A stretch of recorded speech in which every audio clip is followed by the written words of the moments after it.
Sure it is the Jeff Santos Show that you are tuned into. We're here every Monday through Friday, 3 to 6 Eastern Time, 12 to 3 Pacific, and in Wisconsin on tape delay, 7 to 10 Central Time on 92.7 FM. We go west now, as the saying goes, go west, young man, and we always go west, young 5 o'clock, with the exception of the last 3 weeks, 5:30. We, of course, were on replay because we were live in Wisconsin, but that is no longer the case. Back to normal Tuesday lineup with our great cast of Piper Winkler and Harold Meyerson and Robert Craig and Melissa Tomlinson, and our next guest, the Renaissance man, the great journalist from Democracy News, and of course the great journalist that you can hear every Tuesday at 5:30 Eastern, 2:30 Pacific, Mr. Mark Taylor-Canfield.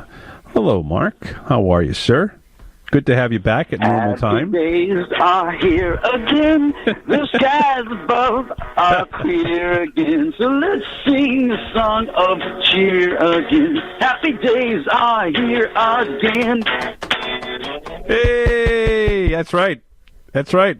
So I know where you were at 8 o'clock on Saturday morning. You were celebrating, I bet, right?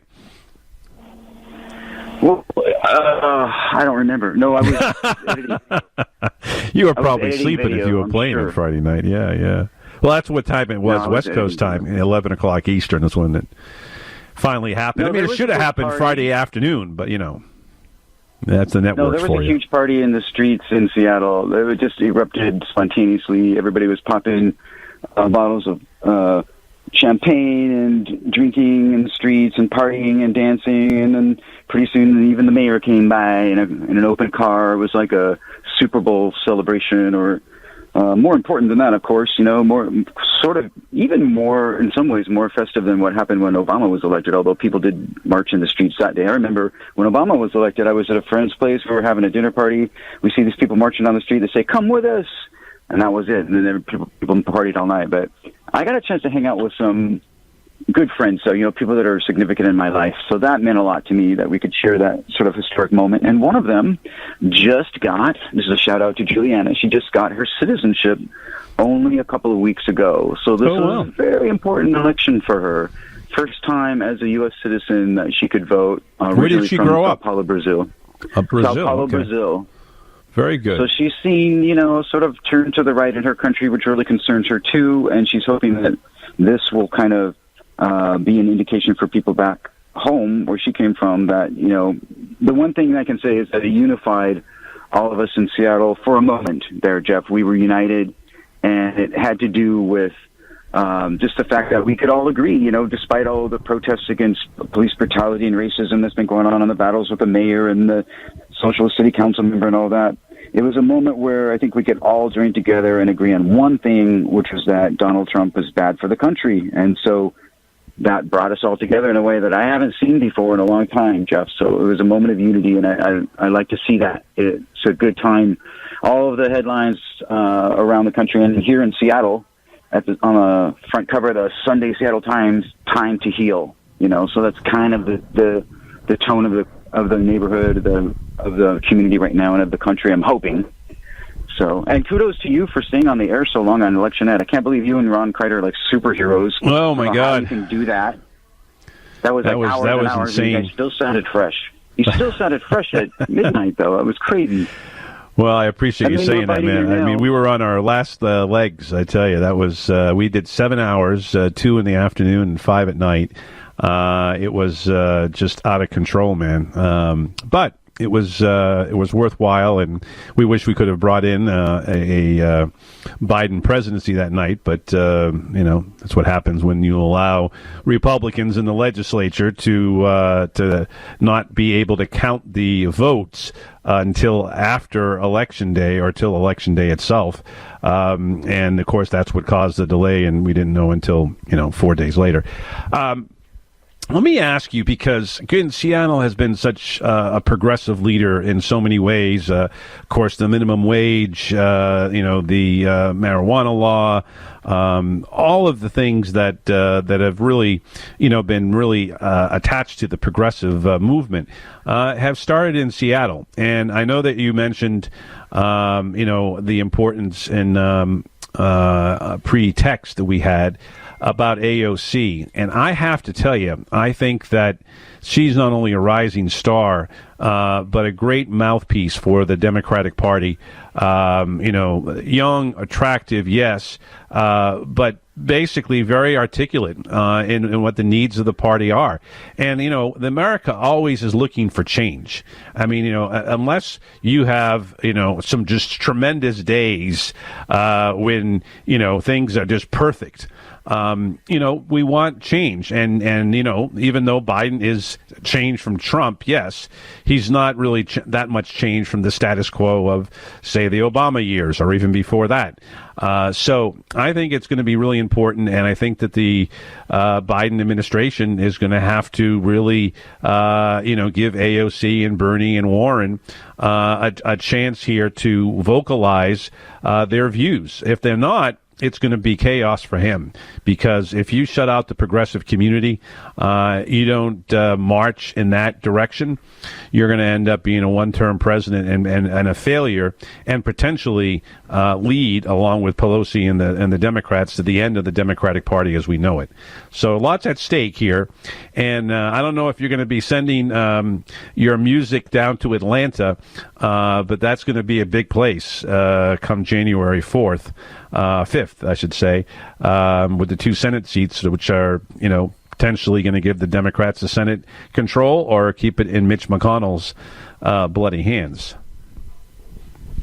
Well, there is a strange Georgia-Seattle connection in that the Crocodile, which is one of the best clubs in town for rock bands, was part owned, I believe, by Peter Buck for a while. Because okay. Sure, little REM, yeah. They're from Athens, Georgia, right. Of course, the university town. Mm-hmm. But they came here. He came here actually because he liked this group here, which nobody has ever heard of except those of us who love music in Seattle. But they're called the Young Fresh Fellows, and they did this crazy kind of post-punk sort of, tongue-in-cheek crazy music, and he really loved them. So he came here to Seattle, I think, to work with them, or just because this is where they were from. So there's a Peter Buck connection. As far as what I would, a couple of things I'd like to say. First of all, yes, I agree with you that if a lot of people in Seattle are still marching. Let's just put it that way. There's a march every day against racism and police brutality in Seattle. Also, a lot of marchers would like to see Joe Biden work with AOC, Pramila Jayapal, Bernie Sanders, and others on a more progressive agenda, including this idea of reforming the police departments, of course, Black Lives Matter. Green New Deal is a big one. And then for the students, of course, you've got the free college education, and student debt relief is important to them. You've got increased national minimum wage, which is very important. You've got Medicare for all. And then one that nobody seems to mention and didn't seem to come up, at least that I noticed in the debates, which is very important to people in Seattle, and that is housing. And I remember talking to you about Bernie Sanders, who came to Seattle when he was mayor of Burlington, to talk about rent control and to talk about housing as a human right. And that was amazing to me, that he came all the way out to Seattle to talk about this issue way before we started talking about it a lot in Seattle. Now rent control is an issue. It's prohibited on a statewide basis by our legislature, so it's really a difficult situation where the rents are skyrocketing. But we have mass homelessness in Seattle, right? And that is an issue that I think everybody here wants to see addressed nationally. Also, other thing, Jeff, and I'd love to get your comment on this too, is I was thinking, what would MLK be saying right now? I mean, he was so dedicated to eliminating poverty and injustice in this country, and what we've just gone through over the last 4 years was exactly what he was fighting against. You know what I mean? Yeah. So, well, I think he would be. No, finish your thoughts. I think he would be proud to see that I just think he would be proud to see that so many people participated in democracy, that in some districts, I think here around Seattle, 85% turnout. So that's great to see people involved in the electoral system and getting out there despite all of the voter suppression that's gone on all across the country, and standing in line for 10 hours down there in Georgia. Speaking of Georgia, I think MLK, from what I know, and having talked to some of the folks here in Seattle that are longtime community activists who marched with him, I think he would be proud to see that people have made a decision to go in a different direction in this country right now.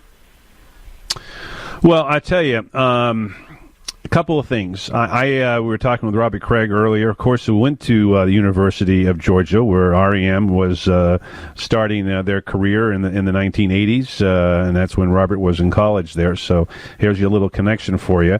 I know you're a big fan of Mr. Craig. Secondly, both FDR and MLK, which in my opinion, and I could very easily devote the show to both of them because of what they have done in this country. That time period, 1933, the first year of the FDR administration, to 1968, and tragically the end of the movement and with the bullets on April 4, 1968, in Memphis, Tennessee. That, of course, speaking of music, that U2 sang about, and many others have too. This to me is going to be a key part of how Ossoff and Warnock, the two folks that are running for the Senate seats, are going to have to, I think, put that economic message that is both black and white across the television screens and telephones and online facilities that they use to communicate with people in Atlanta and people in Georgia. I think that's going to be critical. But I also think, because of the fact that both Atlanta and Seattle, amongst other places like Minneapolis, which we're going to go next to see our good friend John and talk to him, and Milwaukee, I've seen their police reform protests. But I want to ask you, because I was just angered to no end to hear the third-ranking member and an African-American on top of that, and Jim Clyburn, talk about the fact that the idea of defund the police was the reason that the Democrats lost the Senate seat in South Carolina with Jamie Harrison after spending like $30 million to try to win him there. First of all, just to be clear, as far as I understand it, when the marchers in Seattle say defund the police, they want to cut the budget.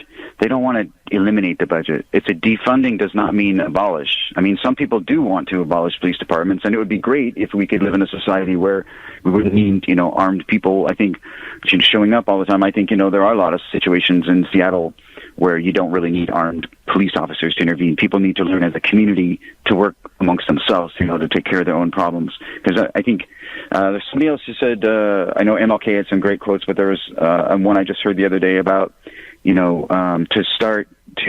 was Confucius who said, to bring peace to your country, you must bring peace to your home. You need to bring peace to your state. You need to bring peace to your city. It's like you need to start at home where you're at, on the school board, in the mayor's office, in the city council. And I really encourage people to reach out to their city council members, because a lot of them want to be available as part of their job. Some of them you have to sort of push in that direction. Others, like we're lucky to have a few in Seattle who actually have an open kind of door, like Andrew Lewis. But another quick thing, Jeff, is that MLK does have a connection to Seattle, and that's why some people here actually marched with him, because not long before he left for Memphis, he actually came to Seattle to support the janitor's strike here, the custodial workers. So right, same thing in Memphis. And he was garbage man there. So Mount Zion Baptist Church has always been a big center for African American community organizing in Seattle, and there are some very well respected leaders in Seattle from all sorts of ethnic communities, including there's Bernie Whitebear, from the Native American tribes. There was Roberto Maestas from the Latino community. There were all sorts of people. Larry Gossett, who became King County Council member. They all were activists back in the late 60s, early 70s. and did a lot for their communities.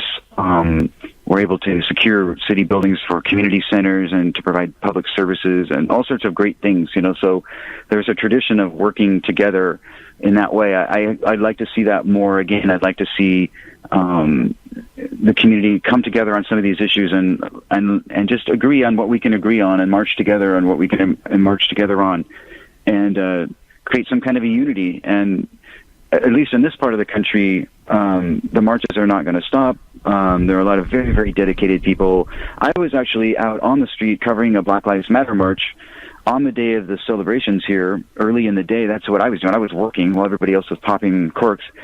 And, that group was celebrating the fact that Trump was being, hopefully, leaving office. But, they were very skeptical of Joe Biden. They were glad, but they were, not super excited. It was sort of like... Yeah, the majority of people who voted for Biden were not Biden, fanatics. They were people who hated Trump, and that was what it is. It was not celebrate, Joe Biden is here, he's going to save the day.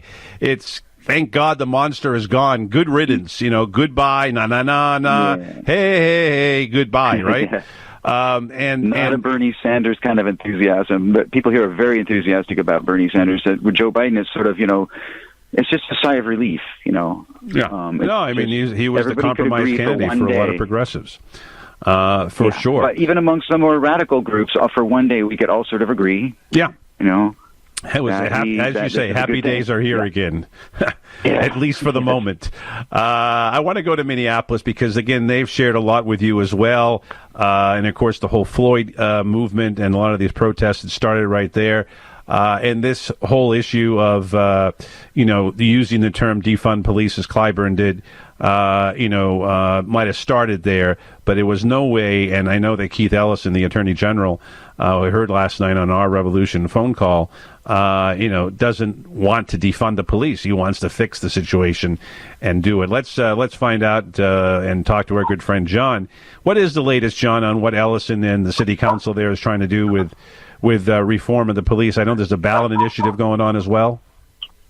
Well, there will be a ballot initiative, and that will be next year, not this year. But the Charter Commission, which is just appointed people and don't really represent the city, I don't know everything there is to tell you about that, but they're holding this issue up, and there's going to be a battle between the city council, the mayor, who is not exactly supportive of the idea of defunding the police. But the police do need to be defunded because in this city anyway, per capita, when you figured it out, we actually spend more money per capita than New York City does. Now, how does that happen? It was mandated by our charter that this is how many police we need, no matter whether there's a lot of violent property crimes, which there is not.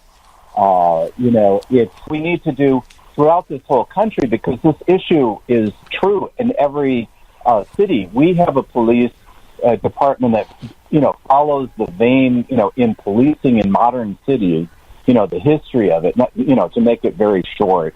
In France, policing was, almost like a secret police, a military type of function. Even though they were a democracy, this is how they were going to find out what the rabble, were up to. In England, which is the good kind of policing, Robert Peel, Bobbies, it was right from the very beginning the police were like social workers. They belonged to the community. They dressed not in a military uniform.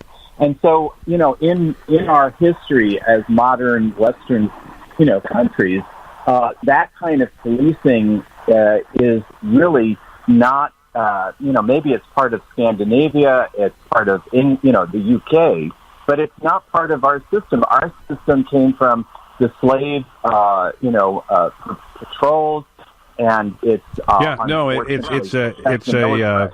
it's a regressive, and that's being a kind word in a way. Let me ask Mark though this, John, if I could. One of the things that's happened there in Minnesota is also happening in Seattle. You have the city council being the progressive chamber, trying to make major changes. Sawant and people like that there. Ellison's son actually is on the city council in Minneapolis, and of course he's the AG, against the mayors who are sort of slow walking this. What's the latest, Mark, on your mayor? And she's going to be running next year, right, for re-election? Yeah, we've been talking about this. I've been talking about this with friends. So there is a candidate who ran against her in the primaries named Nikita Oliver, who is, I would say to the left of Jenny Durkan, who's become more of a centrist sort of mayor. And Nikita definitely represents some more progressive take. She's a member of the People's Party, which is an attempt to create a sort of a working class party to work in coalition with others. And then, to see, it's another example, by the way, of people saying, regardless of whether it's the Socialist Alternative Party or the Democratic Socialists of America, saying that we believe in collective action, that we're willing to work with other groups, on some of these agenda items. So she could be a part of that coalition. The thing is that, the city might be right for that. You've heard it here first, folks. Nikita Oliver, educator, poet, quite a firebrand for progressive politics in Seattle, will probably be running against Mayor Durkan. She's also a woman of color. She'll have a lot of support in the grassroots and amongst the marchers and protesters. I think Bob Hasagawa is another good candidate. He was a former labor leader of the King County Labor Council, now a state senator who introduces the idea of a public bank every session. That's great. Great idea. Good guy, good friend, somebody that you can talk to and just, talk honestly with. I think that she'll have a series of very progressive challengers. Now, hopefully they don't knock each other out in the primaries again like they did last time. I would say that people should probably, if they want a progressive mayor, try to get behind one or two candidates that they can really support. Because when you have so many progressives running against each other in the primaries, it tends to split the ticket. So it benefits the more more middle of the road candidate. And also, Jeff, quickly, I like your idea of the MLK and FDR doing a show about them. So I would love to participate in something like that sometime, just to talk about how a person who I was born long after they passed on, has influenced my life so much, both of them, but especially MLK. Also mainly through a book called The Courage to Love, which was given to me by a very special person. So, and then also this idea of the Electoral College, I think, needs to be examined very carefully. There's no doubt. The popular vote is everywhere but here, and that needs to change. I also want to make it clear that I would love to do shows, and we've done obviously a lot in FDR. We need to do more in MLK. And we plan to do that. But I'm thinking that the Democratic Party needs to really connect the dots, because that was the highlight time period of the Democratic Party in the 20th century. We're talking about Social Security, we're talking about WPA, we're talking about Medicare, Medicaid, we're talking about desegregating the military, we're talking about MLK's Poor People's Campaign, all that. Mark, we got to run, my friend, but you're spot on. Keep safe out there and keep fighting for us. All the best, man.